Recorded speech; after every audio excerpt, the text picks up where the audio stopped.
dia, todos bem-vindos, que a graça e a paz do Senhor esteja sobre nós.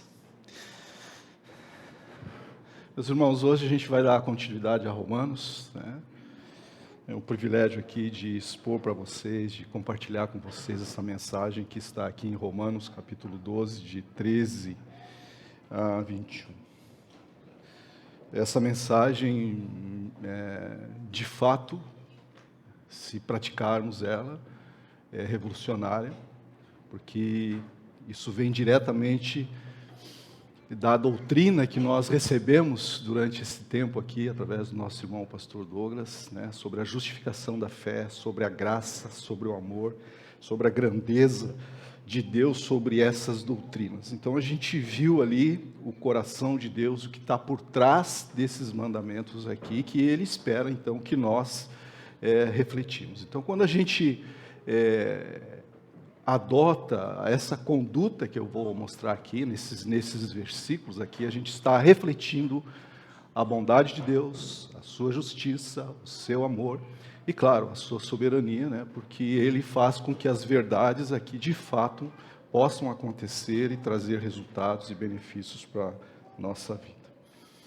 Então, de fato, esse modelo de conduta, ele começa no capítulo 12, né, com a necessidade de apresentarmos os nossos corpos como sacrifícios vivos, santos e agradáveis a Deus. Por que eu estou dizendo isso? O capítulo 12, ele começa com essa apresentação de Paulo, né, que nós nos dediquemos integralmente como sacrifícios vivos, santos e agradáveis a Deus, né, que é o vosso culto racional. Então, ele dá essa mensagem, nessa mudança de postura, né? Porque até então era teoria, era doutrina, era ensino, e agora passa então a ser prática. Então, ele dá isso. Então, ele contrasta aqui esse sacrifício vivo com o sacrifício mortos do Velho Testamento. No Velho Testamento, os irmãos devem estar lembrados que havia sacrifícios de animais mortos, o que é o contrário daqui, sacrifícios vivos que somos nós, uma vida com uma conduta que a gente vai ver a seguir, que demonstre esse amor pelo Senhor. Que, na verdade, a gente vai refletir o amor que a gente recebeu dele, né, quando ele nos justificou pela fé, por amor, por graça, né, por graça. Então, as verdades teológicas expostas nos capítulos anteriores, agora elas encontram, então, a sua aplicação concreta na nossa vida diária como cristão. Paulo nos chama a não nos conformarmos com os padrões desse mundo, mas a sermos transformados pela renovação da nossa mente. E essa transformação interior, né, é o pré-requisito para vivermos, então, de acordo com a vontade de Deus, discernindo o que é bom, agradável e perfeito. E, de fato, a gente vai olhar que essa conduta que Paulo nos propõe aqui nesses versículos tem a ver com essa transformação da renovação da nossa mente. Porque o padrão do mundo de viver é um, e o padrão que o Senhor estabelece para nós é outro, para nós vivermos. Para nós vivermos em comunidade e para vivermos também em relação ao mundo, o mundo que nos cerca, ao mundo das quais as pessoas que não têm a fé em Cristo Jesus têm contato, têm relações conosco. Então, dentro desse contexto de transformação de mente e de valor, é que nós encontramos Romanos 12, 13 e 21. E essa passagem, a partir do versículo 9, que lá tem duas instruções de amar, né? O teu amor seja não fingido, né? Então, de 13 a 21 está focado no viver cristão prático e nas relações interpessoais. A carta de Romanos ela foi escrita aí por volta de 56 depois de Cristo, né? Na igreja de Roma, que já começava a sofrer perseguições, e pelos próximos 300 anos, a igreja primitiva sofria perseguições. Ou seja, o contexto, quando foi escrito isso, e que hoje são princípios de vida para nós, era um contexto de perseguição. Então, as instruções de Paulo, portanto, não eram meramente teóricas, mas tinham implicações diretas na nossa maneira de viver. E este trecho aborda tanto as relações dentro da igreja, como as relações fora da igreja. Então, meus irmãos, no contexto que eu mostrei para vocês, que a gente já sabe, eu posso afirmar para vocês que o amor cristão se manifesta em ações concretas de apoio mútuo, em uma unidade humilde de espírito dentro da igreja, ou dentro da comunidade da fé. E que a resposta cristã à maldade não é a retaliação, não é a vingança, mas a busca pela paz e a superação do mal através do bem. É isso que a gente vai ver, é isso que a gente verá aqui.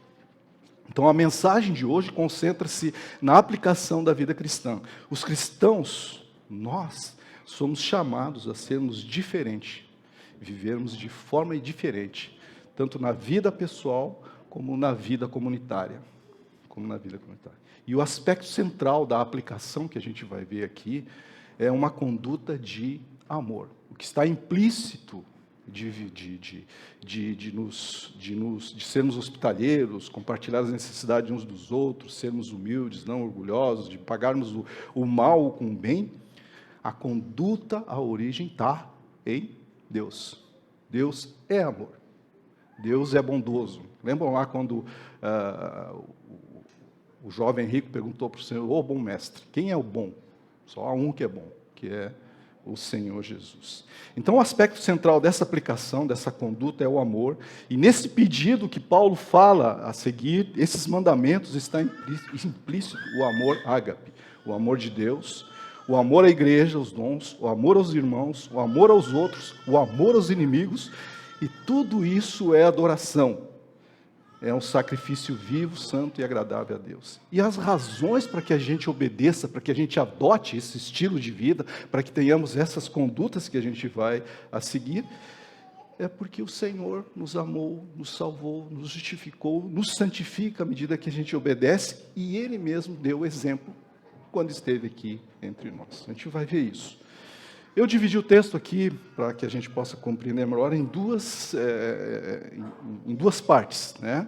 Vivendo sobre a luz da graça, em amor e em paz.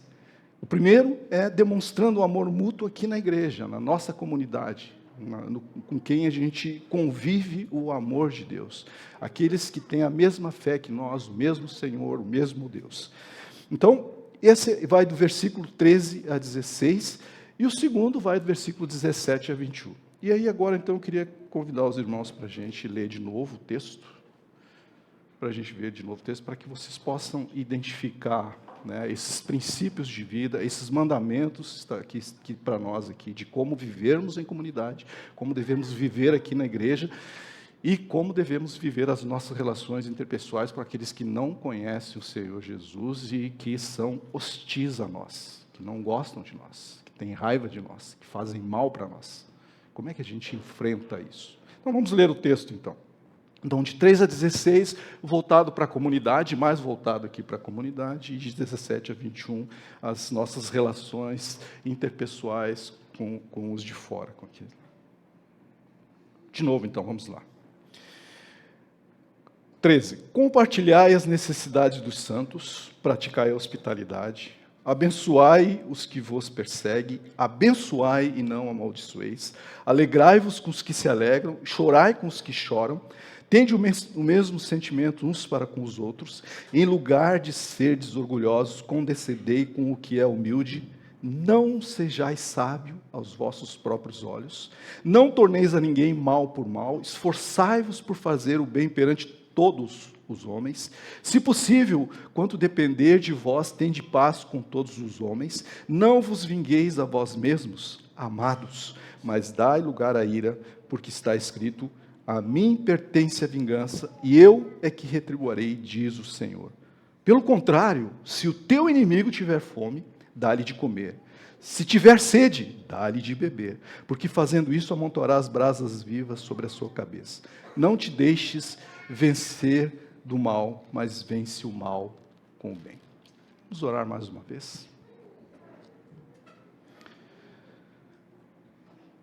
Senhor nosso Deus, nosso bom, justo, santo, gracioso Deus, Pai Celestial, a Ti nós te louvamos, ao mesmo tempo que somos gratos pelo privilégio de sermos primeiramente conhecidos por Ti e depois o privilégio de conhecermos e assim podermos amá-lo.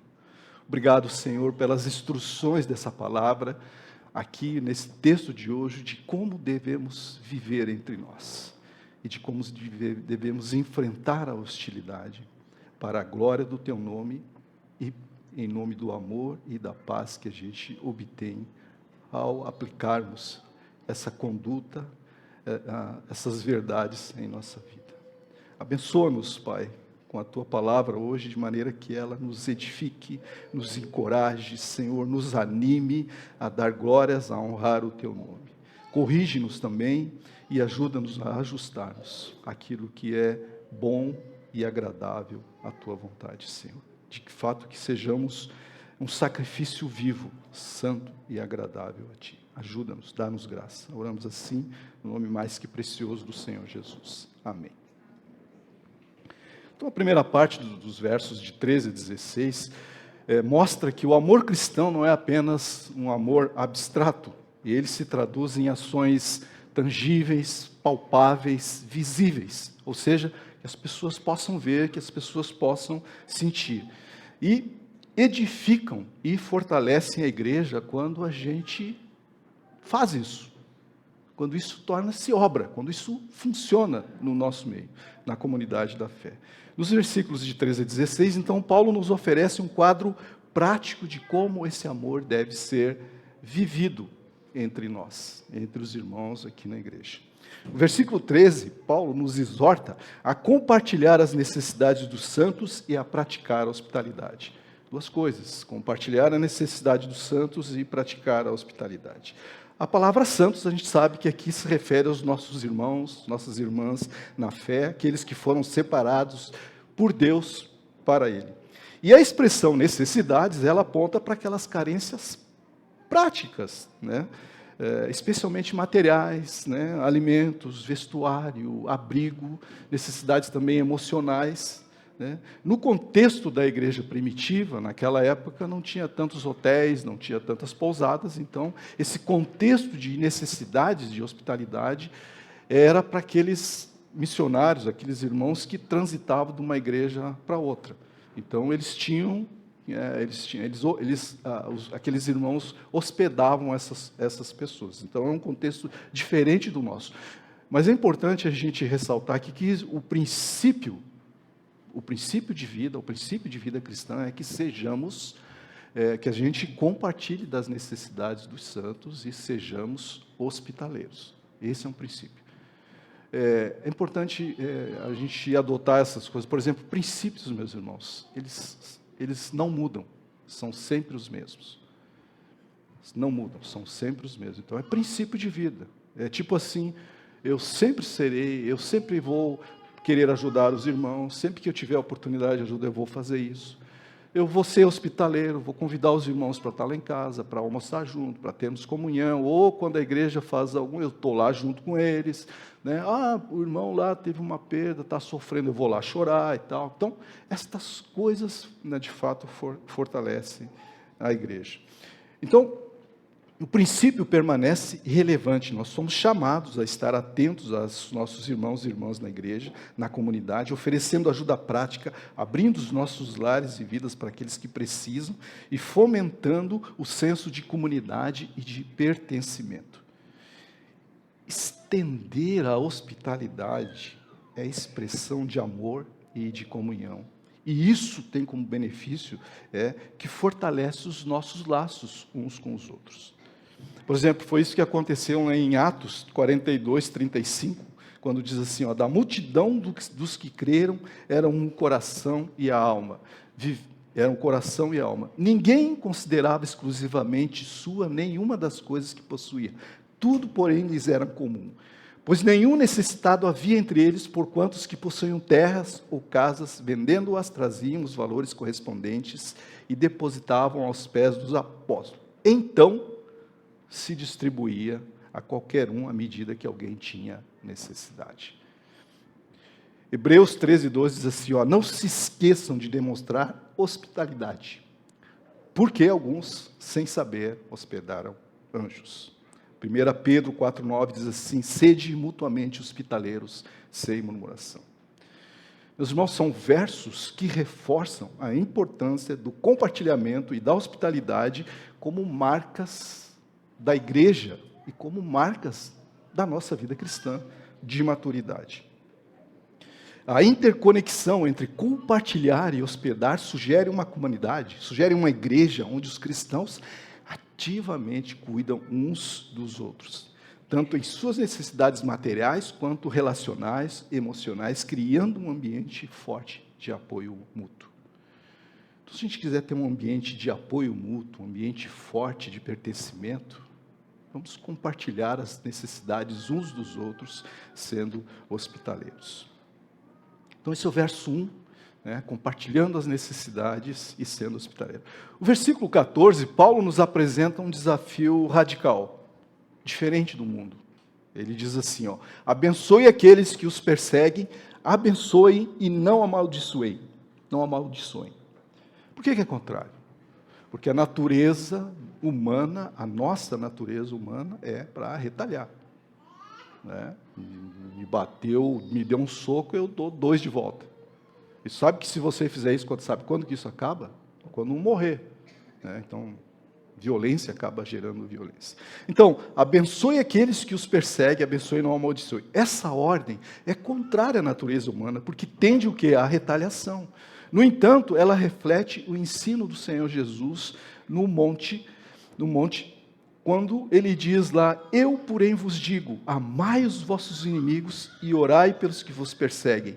Bendizei o que vos maldizem e orai pelos que vos caluniam, lá em Lucas 6, 28. Então, abençoar significa estender a boa vontade, falar bem daqueles que nos tratam mal,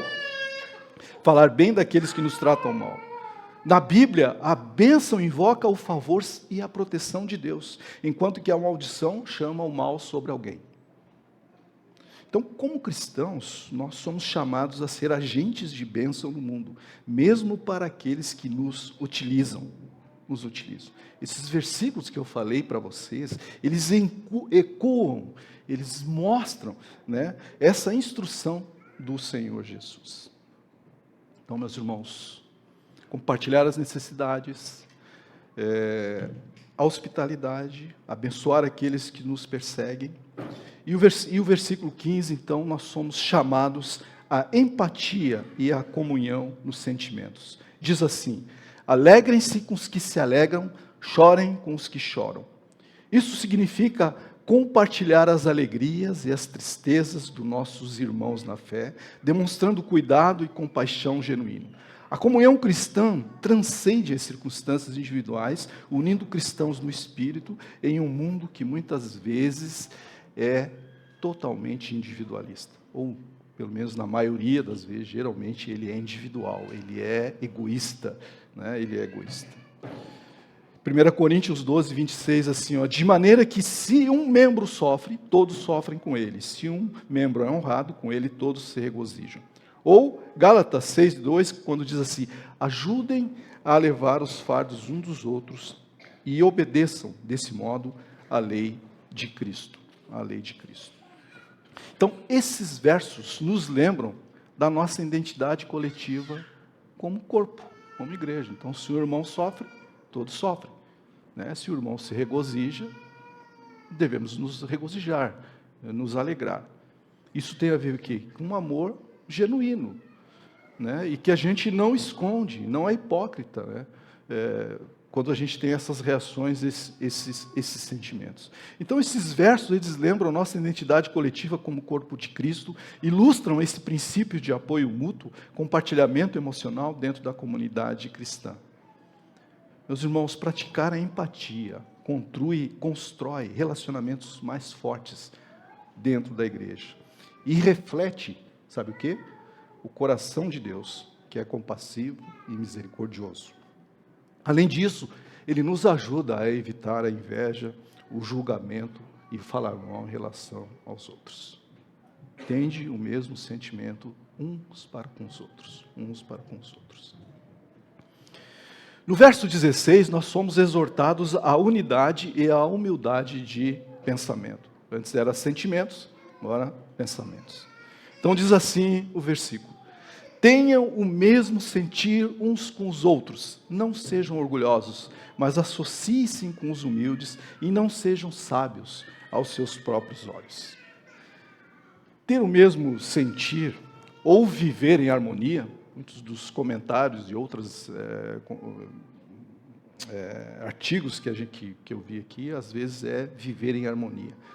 O sentido de vivermos em harmonia, termos o mesmo sentir. Significa buscar a unidade de pensamento e propósito dentro da igreja. E isso requer evitar a soberba e o orgulho, reconhecendo sempre a nossa dependência de Deus e também dos irmãos, em alguma medida. Em alguma medida. A verdadeira sabedoria é aquela que reconhece a necessidade da humildade e da comunhão com todos, independente da posição social ou do serviço que ele faz, evitando a soberba e valorizando aqueles que demonstram simplicidade e serviço. Então, a instrução de associar-se aos humildes nos chama a mostrar solidários uns com os outros. Mas também somos advertidos a não sermos sábios aos nossos próprios olhos, reconhecendo nossas limitações e estando abertos à sabedoria e à perspectiva dos outros. Por exemplo, Filipenses 3:4 diz assim, não faço nada por ambição egoísta, por vaidade, mas humildemente considerem os outros superiores a si mesmo. Sabe o que Paulo está dizendo aqui? Que eu devo considerar vocês superiores a mim. É isso que ele está dizendo. E isso é humildade. Todos nós devemos tratar os irmãos dessa forma. O irmão é superior. O irmão é superior. Tiago 4:6 diz assim, Deus resiste aos soberbos, mas dá graça aos humildes. Provérbios diz, não seja sábio aos teus próprios olhos, teme ao Senhor e aparta de mal. E de novo, estes versos reforçam a importância da humildade e de buscar sabedoria em Deus. Então, meus irmãos, cultivar a unidade e a humildade cria um ambiente saudável na igreja, permitindo que a graça de Deus, que o Evangelho circule livremente entre nós. E a gente veja os frutos do Espírito, frutos de justiça em nossa vida. Vida em comunidade, John MacArthur, ele destaca a importância da empatia e da humildade como marcas da verdadeira comunhão cristã. Então, portanto, o amor cristão, ele se manifesta em ações concretas de apoio mútuo e em uma unidade humilde na igreja, e a resposta cristã à maldade não é a retaliação, não é a vingança, mas a busca pela paz, a superação do mal através do bem no mundo hostil. De fato, a fé autêntica se revela de maneira prática do amor que une os irmãos, que transforma conflitos e que vence o mal com o bem.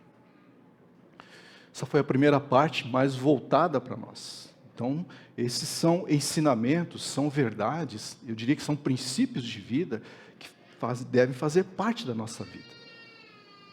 Princípios de vida aqui, num certo sentido, sobrenatural, porque quem nos capacita a fazer isso é o Espírito de Deus, diferente da vida natural do homem sem o Espírito. A parte 2, então, Paulo se volta para a hostilidade, para o mal.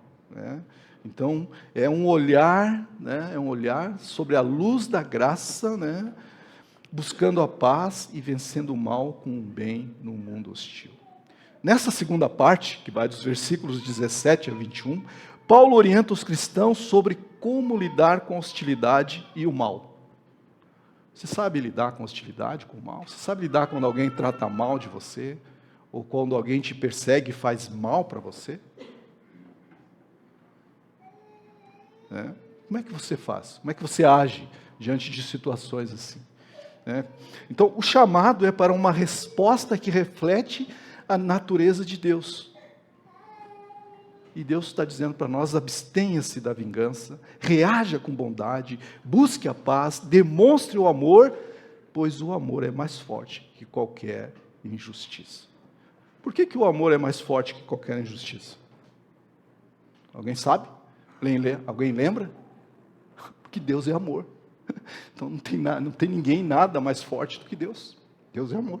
Quando tu confia nele, ele vai honrar a palavra dele. Nós conhecemos um casal que ele acabou se convertendo na igreja, e esse casal apareceu na igreja lá, ele foi convidado por uma vizinha. E aí ele se converteu, tal, e aí passou a ter estudos bíblicos com outros casais lá. É um discipulado, né? Na verdade era uma integração na vida cristã. Então, uma vizinha do lado, que era irmã, convidou eles para estar na igreja, eles acabaram se convertendo, estavam tendo isso, mas a vizinha do outro lado, ela era hostil, ela não gostava dela. Não gostava dela, né? Xingava os filhos, não olhava para ela, não cumprimentava. E aí, durante aqueles estudos de discipulado, a Regina perguntou então lá para o discipulador, e aí, o que eu faço? O que eu faço com essa vizinha? E o discipulador olhou para esse texto aqui. Não, trate o mal com o bem. Tente cumprimentar ela, mesmo que ela não te cumprimente. Trate bem ela, se tiver oportunidade de fazer o bem, faça. Quem sabe tu faz um bolinho aí e alcança por cima da cerca lá que separava, né? E a Regina, então, passou a fazer isso. Sabe o que aconteceu? Aconteceu o bem. Sabe o que é o bem? A vizinha se converteu com o passar do tempo e se tornaram as melhores amigas. O que ela fez? Ela praticou essa conduta que Paulo espera, Paulo quer, mais que isso, que Deus quer que nós apliquemos a nossa vida, que nós nos conduzimos aqui. O versículo 17 diz assim, somos exortados a não pagar mal por mal e a procurar a fazer o que é bom aos olhos de todos. Isso significa resistir o impulso natural da vingança, da retaliação, seguindo o exemplo de Jesus. Pois ele, quando ultrajado, não revidava, quando maltratado, não fazia ameaças, mas entregava-se àquele que julga retamente. Além disso, meus irmãos, nós somos chamados a viver de maneira honrosa e respeitável, mesmo para aqueles que não compartilham a nossa fé, focando em ações que promovam o bem e evite causar ofensa. O que Deus está dizendo assim é, mesmo que te tratem mal, seja cortês, seja respeitoso, respeite, não importa. É um dever nosso, como filhos de Deus, sermos respeitosos com todos, inclusive com os mendigos, né? Primeiro porque ele é uma criatura de Deus. Então, além disso, somos chamados a ver de maneira honrosa e respeitosa. 1 Tessalonicenses 5,15 diz assim, evitai que alguém retribua a outro mal por mal. Pelo contrário, segui sempre o bem entre vós e para com todos. 1 Pedro 2,12 diz assim, mantendo exemplar o vosso procedimento no meio dos gentios, para que naquilo que falam contra vós outros, como de malfeitores, observando-os, as vossas boas obras, o vosso procedimento, a vossa conduta em Cristo, glorifiquem a Deus no dia da visitação. Então, de novo, meus irmãos, esses versos reforçam a importância de não retalhar e de viver de maneira que traga honra a Deus. E ao escolher não retalhar, e ao buscar o que é bom, demonstramos um poder transformador do Evangelho na nossa vida. Você está testemunhando de que algo aconteceu na tua vida, que você mudou, você vive de uma forma diferente. Eu diria até radical, porque pagar o mal com o bem, o mundo para isso é loucura, né? É loucura. E aí a gente quando agimos assim, a gente cria oportunidades para que os outros vejam o amor de Deus em nós. Vocês lembram, né? Que Jesus disse que a gente seria conhecido se nós nos amarmos uns aos outros. Então, por trás da nossa conduta deve estar o amor, deve estar a justiça, deve estar a bondade de quem? De Deus. Então você está refletindo, na verdade, os atributos de Deus, aquilo que Ele é. E o que Ele diz aqui em Romanos? Que nós sejamos semelhantes a Senhor Jesus. Capítulo 8. Né? Que nós sejamos semelhantes ao Senhor Jesus. O versículo 18 nos chama a priorizar a paz. Se possível, no que depender de vocês, vivam em paz com todos. Isso enfatiza a nossa responsabilidade de fazer todo o esforço para manter relacionamentos pacíficos.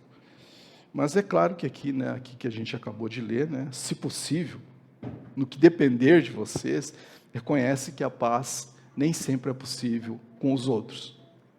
Porque não depende só de nós, depende do outro querer. E o outro pode não querer, pode demorar a querer, ou pode não querer sempre. Então a gente precisa ter sabedoria, mas de uma forma ter uma convicção inabalável de que eu vou procurar a paz. Eu quero a paz. Se eu estou sem paz, busque a paz. Eu ofendi alguém, busque a paz, vai lá pedir perdão. Ou faça alguma coisa em função da paz. Sei que o contexto aqui é diferente, mas é isso. Então, no que depender de vocês, vivam em paz. Hebreus 12, 14 diz assim, esforcem-se para viver em paz com todos. Procurem ter uma vida santa, sem a qual ninguém verá a Deus. Ou Tiago 3, 17, 18, que diz assim, a sabedoria, porém, lá do alto é primeiramente pura, depois pacífica, indulgente, tratável, plena de misericórdia, e de bons frutos, imparcial, sem fingimento. Ora, é em paz que se semeia o fruto de justiça para aqueles que promovem a paz. Ou seja, estendendo aqui a busca da paz, devemos ser promotores da paz. Devemos ser promotores da paz. E de novo, meus irmãos, esses versículos que destacam a importância de buscar a paz como uma marca da maturidade cristã. Então, meus irmãos, priorizar a paz reflete o próprio desejo de Deus por reconciliação e harmonia e também cria um ambiente mais propício para que o evangelho seja ouvido. Quem buscou a reconciliação? A paz que nós temos hoje devemos a quem? Ao Senhor que veio até nós primeiro. Então, percebe como os princípios bíblicos, os atributos de Deus, aquilo que Deus faz está envolvido com aquilo que Ele espera que nós façamos?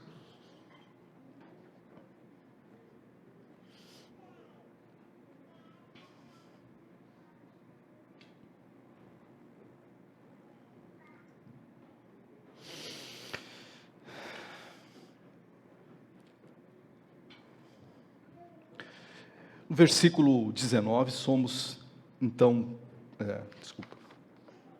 o amor cristão, então, ele não se limita à comunidade da fé, ele se estende também à maneira como nós nos interrelacionamos com os outros. Versículo 19, somos proibidos de buscar o quê? A vingança pessoal. Não se vinguem, amados, mas deem lugar à ira de Deus. Dê lugar à ira de Deus, não é a nossa ira, dá lugar à ira de Deus. Pois está escrito, minha é a vingança, eu retribuirei, diz o Senhor. Isto é um chamado à humildade, e somos instruídos a confiar em Deus, em sua perfeita justiça. Aqui a gente vai ter que confiar em Deus e esperar em Deus, porque Ele é justo. Uma vez lendo sobre mas por que nós não fazemos a justiça se a gente sabe o que é certo e errado? O fato é de que nós somos injustos, nós pecamos, e mesmo a nossa justiça, ela não será a justiça de Deus. Ela não é justiça, ela provavelmente vai ser injustiça. Então Deus puxa para Ele isso, porque Ele é justo. E porque nesse processo de Ele fazer a justiça, Ele opera, Ele trabalha. Uns, Ele vai castigar, vai punir, mas outros inimigos, Ele pode te usar para ganhar. Eu conheço um caso de alguém que ofendeu muito o filho dele, ele ficou furioso, brabo, queria agarrar o cara, mas como ele era cristão, ele se segurou e tal. E aí passou aquela luta, aquele desejo de vingança, de querer o mal, de retaliação e tal. E aí de novo, como é que eu luto com esse sentimento? O que ele fez? Começou a orar pela pessoa, sempre que lembrava dele, orava e tal. Aí, tempos depois, teve a oportunidade de conversar com a pessoa, voltou a ter um relacionamento de novo, sabe o que aconteceu? A pessoa se converteu. Entendeu? Agora, poderia não se converter, certo? Mas o que eu quero dizer para vocês é que quando a gente confia no Senhor, espera na palavra dEle, e Ele é fiel na sua palavra, Ele pode estar te usando, né, para conduzir alguém ao Senhor Jesus, se você o amá-lo. Né? Isso é uma experiência que tu tem com o Senhor de graça. Você tem uma experiência dessa com o Senhor. Né?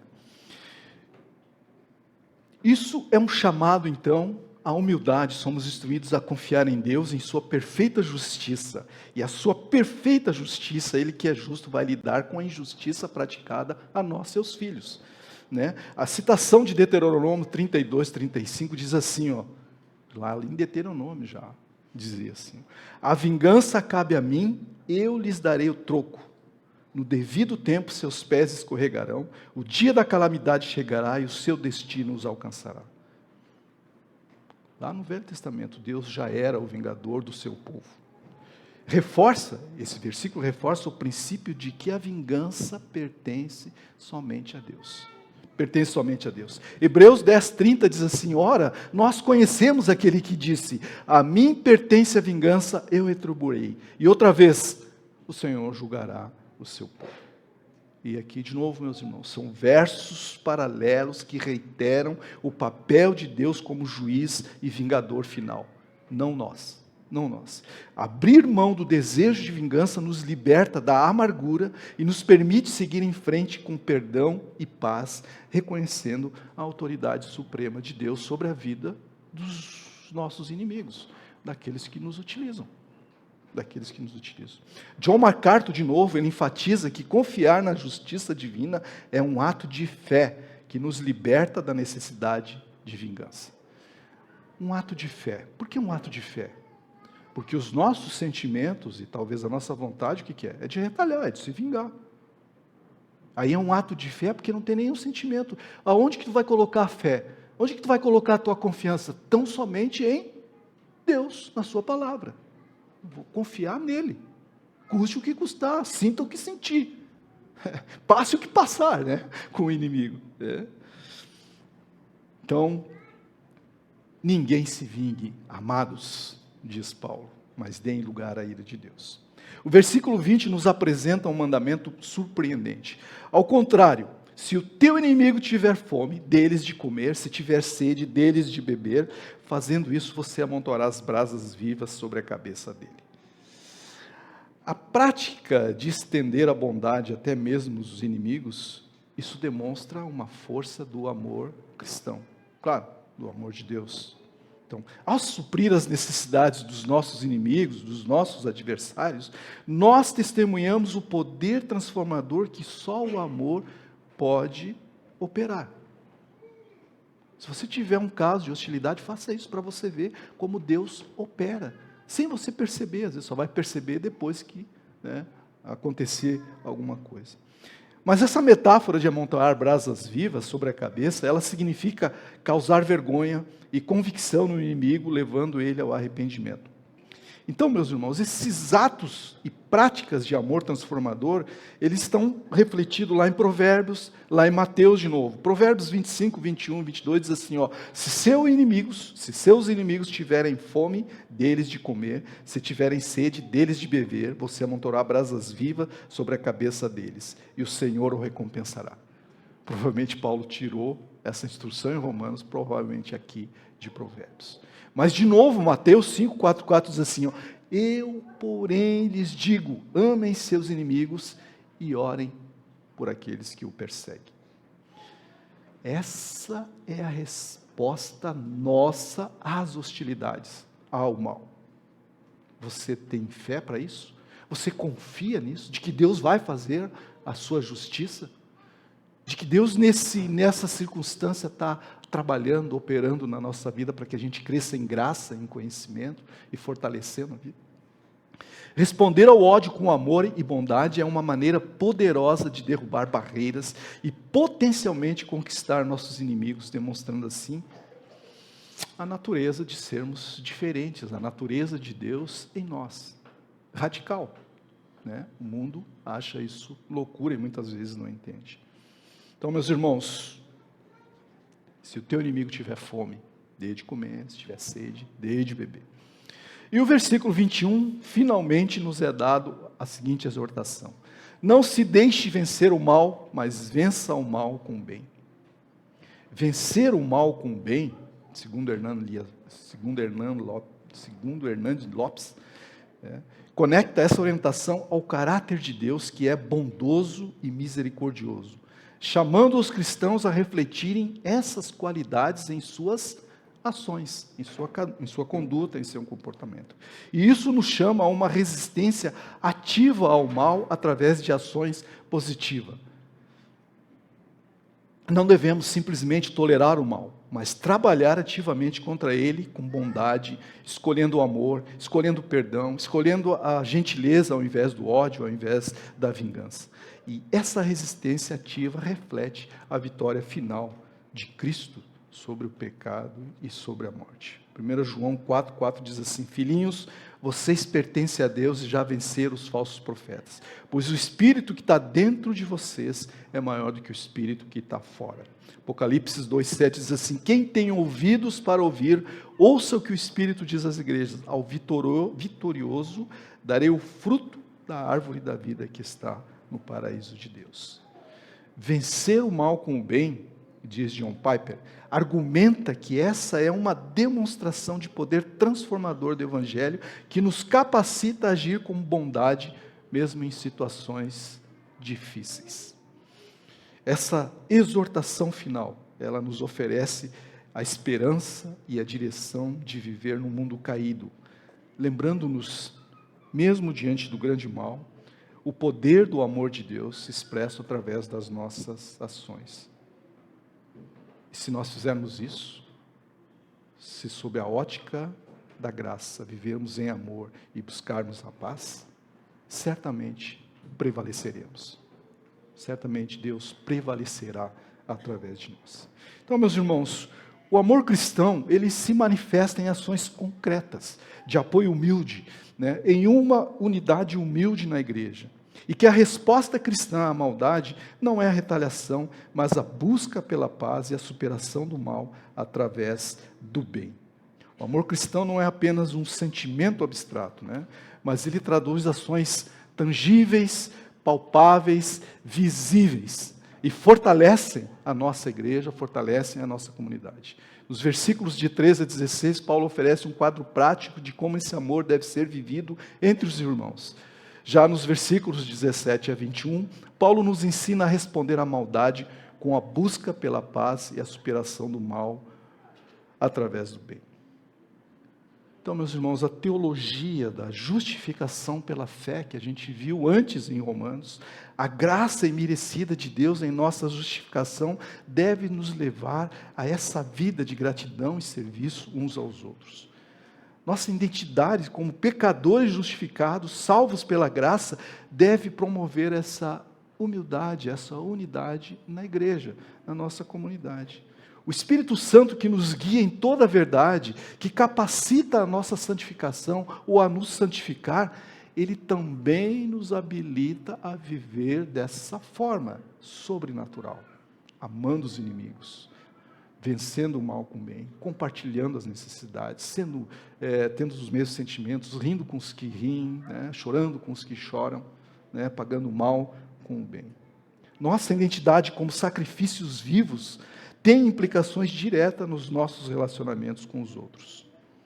Em nossas interações, o amor de Deus se manifesta dessa forma que a gente viu, dessa forma prática.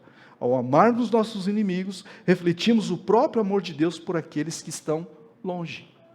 Um dia nós também estávamos longe. Nossos atos de bondade e compaixão se tornam, então, expressões tangíveis, palpáveis, visíveis, sentidas da graça de Deus, entre nós e também para os outros. Então, vivendo sobre essa luz da graça de Deus, vivendo em amor e em paz, eu relacionei aqui 5 aplicações para a nossa vida. né, para a nossa vida, para que isso saia daqui assim bem claro para nós de como deve ser a nossa conduta aqui na igreja e a nossa conduta quando sofrermos a hostilidade ou quando percebemos que temos inimigos. A primeira é praticar a hospitalidade e generosidade. Abrir as portas do coração e da casa aos necessitados, demonstrando então, demonstrando o cuidado mútuo citado lá em Hebreus e Pedro. A segunda aplicação é abençoar os perseguidores. Seguir o exemplo de Jesus respondendo às ofensas e às perseguições com bênção, o que pode transformar ambientes hostis e promover a reconciliação. A terceira aplicação é cultivar a empatia e a unidade. Compartilhar verdadeiramente as alegrias e as dores dos irmãos, reconhecendo a importância de uma comunidade unida em amor e apoio mútuo. 1 Tessalonicenses 5:11. A quarta aplicação é viver com humildade e com sabedoria. Evitar o orgulho, saber valorizar a simplicidade e a humildade dos outros, colocando a comunhão entre nós acima dos interesses pessoais. É o que diz Filipenses 2, 3 e 4. E por último, 5, responder ao mal com o bem. Evitar a tentação da retaliação e confiar na justiça de Deus, que se manifestará, transformando conflitos em oportunidades para demonstrar o poder redentor do amor de Deus. Amados, como disse Romanos aqui, amados, como disse Paulo em Romanos. Paulo nos desafia a viver uma vida autêntica e revolucionária. Uma fé que, enraizada na graça de Deus, se revela por meio da generosidade, da hospitalidade, da empatia, da disposição de responder ao mal com o bem. Em outras palavras, a transformação interior que recebemos do Senhor Jesus deve ser visível em cada uma das nossas atitudes, para que o amor de Deus, o amor divino, seja o nosso guia constante, tanto na convivência aqui entre nós na igreja, como na convivência com os de fora. Amém? Topam? Legal. Que é isso que Deus quer. Isso é sacrifício vivo, santo e agradável a Deus. Vamos orar então, meus irmãos.